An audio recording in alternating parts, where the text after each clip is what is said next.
உடைத்த சந்திரபாபு நாயுடு. காங்கிரஸ் தூது தகர்ந்தது. தெலுங்கு தேசம் கட்சி தான் நாடு முழுமைக்கும் இப்போ கவனத்தை ஈர்க்கும் கட்சியாக இருக்கு. காரணம், அந்த கட்சியோட உதவியில தான் பாஜக மத்தியில் 3வது முறையாக ஆட்சி செய்ய முடியும் அப்படிங்கிற கட்டாயம் இருக்கு. ஆனால் காங்கிரஸ் உள்ளிட்ட எதிர்க்கட்சிகளுடைய ஆதரவாளர்கள் தொடர்ச்சியாக சந்திரபாபு நாயுடு குறித்து பல்வேறு கதைகளை உருவாக்கி வராங்க. குறிப்பாக பாஜக ஆட்சியை நாயுடு கலைப்பார் அப்படிங்கிற மாதிரியான விஷயங்களை கூறி வராங்க.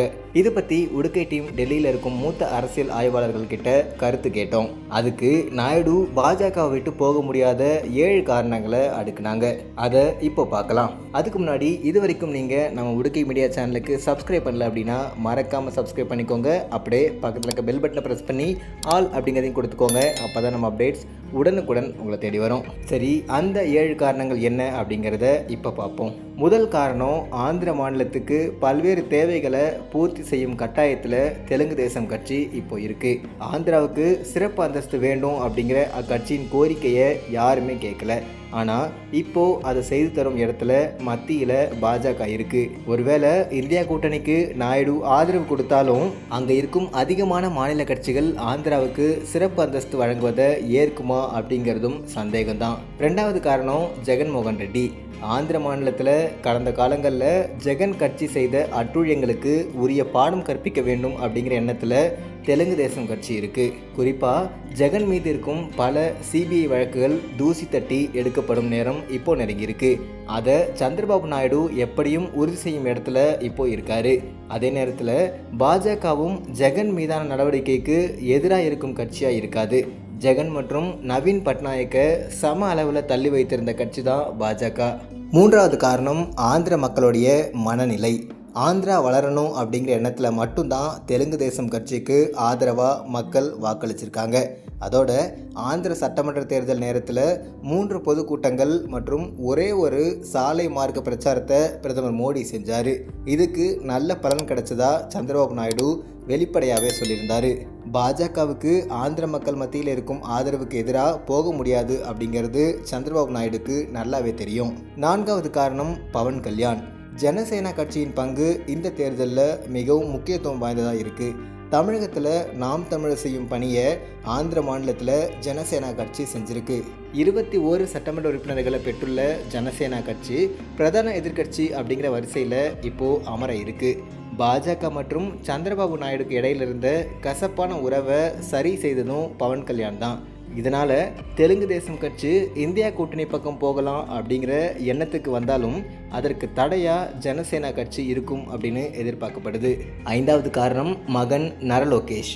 சந்திரபாபு நாயுடு தன்னுடைய 74வது வயசில் இருக்கார்.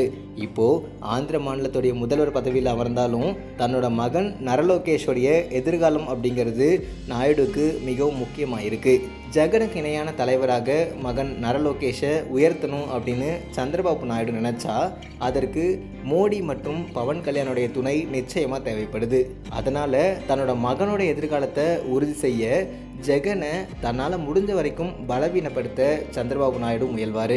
இதற்கு மத்தியில் இருக்கும் ஆட்சியை பயன்படுத்துவார். 6வது காரணம், தெலுங்கு தேச கட்சியின் எதிர்காலம். நடந்து முடிந்த தேர்தலில் தெலுங்கு தேசம் கட்சி 45% வாக்குகளை பதிவு செஞ்சுருக்கு. இருந்தாலும் ஜெகன் தலைமையிலான ஒய்எஸ்ஆர் காங்கிரஸ் கட்சி கிட்டத்தட்ட 40% வாக்குகளை பெற்றிருக்கு. அதனால் ஜெகனை ஆந்திர மக்கள் இன்னமும் முழுமையாக நிராகரிச்சிட்டாங்க அப்படின்னு சொல்ல முடியாது. குறிப்பாக தாய்மார்களுடைய வாக்குகள் பெருமளவு ஜெகனுக்கு போயிருக்கு அப்படிங்கிறத வாக்கு சதவீதம் உணர்த்துது.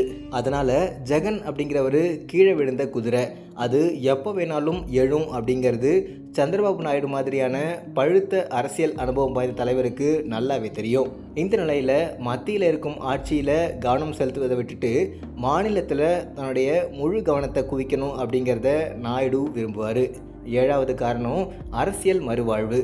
ஜெகனுடைய அசுர வளர்ச்சிக்கு பிறகு தெலுங்கு தேசம் கட்சி நிலை குலைந்து போனது. சட்டப்பேரவையில் இருந்து ஒய்எஸ்ஆர் காங்கிரஸ் கட்சியினர் வசை சொற்கள் தாங்க முடியாமல் வெளியேறினார் சந்திரபாபு நாயுடு. பத்திரிகையாளர்கள் சந்திப்பில் குழந்தை மாதிரி கண்ணீர் விட்டு அழுதாரு. இனிமே தனக்கு அரசியல் எதிர்காலம் இல்லை அப்படிங்கிற நிலையில் முடங்கி இருந்த சந்திரபாபு நாயுடுவை ஜெகன் அரசு கைது செஞ்சது. அவரது கைதை பாஜக மற்றும் பவன் கல்யாண் 2 பேரும் சேர்ந்து அரசியல் ரீதியான கருவியாக மாற்றினாங்க. அதோட சந்திரபாபு நாயுடு சிறையில் இருந்த நிலையில் கூட பல்வேறு உதவிகளை மத்திய பாஜக அரசு மறைமுகமாகவும் பவன் கல்யாண் மூலமாகவும் செஞ்சு வந்துச்சு. அதனால் அரசியல் மறுவாழ்வு கொடுத்த கட்சியாக பாஜகவை சந்திரபாபு நாயுடுவும் ஒட்டுமொத்த தெலுங்கு தேச கட்சியும் பார்க்குறாங்க. இது எல்லாத்தையுமே தாண்டி தேசிய ஜனநாயக கூட்டணியின் கூட்டத்தில் பேசிய நாயுடு முகப்பில் அமர்ந்திருந்த மோடியை பார்த்து ஒரு வார்த்தை சொன்னார், right man at the right time அப்படின்னு சொன்னார்.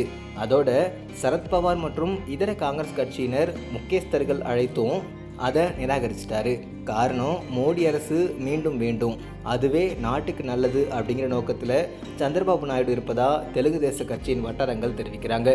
இதை பற்றின உங்கள் கருத்துக்கள் என்ன அப்படிங்கிறத மறக்காமல் கமெண்ட்டில் போடுங்க. இதை மாதிரி மேலும் பல அரசியல் நிகழ்வுகளை உடனுக்குடன் தெரிஞ்சுக்கணும் அப்படின்னு நினச்சிங்கன்னா மறக்காம நம்ம உடுக்கை மீடியா சேனலுக்கு சப்ஸ்கிரைப் பண்ணிக்கோங்க.